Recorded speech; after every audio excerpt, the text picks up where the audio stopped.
আজকে আমি ট্রাই করব ফার্স্ট টাইম কোরিয়ান নুডলস। তো আমি তার জন্য ভীষণই এক্সাইটেড। চলে এসেছি রান্নাঘরে আর সেটাকে আমি সবার প্রথমে এবার রান্না করব। এই দুটো পাউচ রয়েছে এই নুডলসটার সাথে।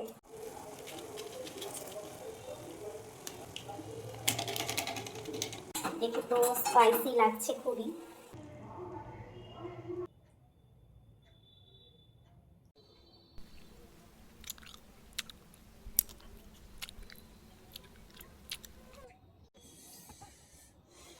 মারাত্মক ঝাল,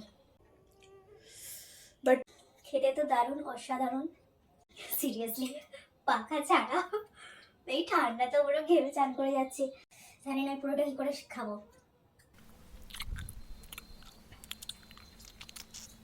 কোরিয়ান নুডলস, ও মাই গড। জল নিয়ে বসতে ভুলে গেছি। এত ঝাল লাগছে কি বলবো, যে আমি খেতেই পাচ্ছি না। এমনও নয় যে আমি ঝাল খাই না, বাট এটা একটুখানি বেশি ঝাল। আর আমার ব্যাকগ্রাউন্ডে যে সমস্ত নয়েজ আসছে, তো তার জন্য একটুখানি ইগনোর করে যেও তোমরা। আর কেমন লাগলো ভিডিওটা অবশ্যই জানিও, আর ভালো লাগলে অবশ্যই লাইক দিয়ে দিও। চলো বাই।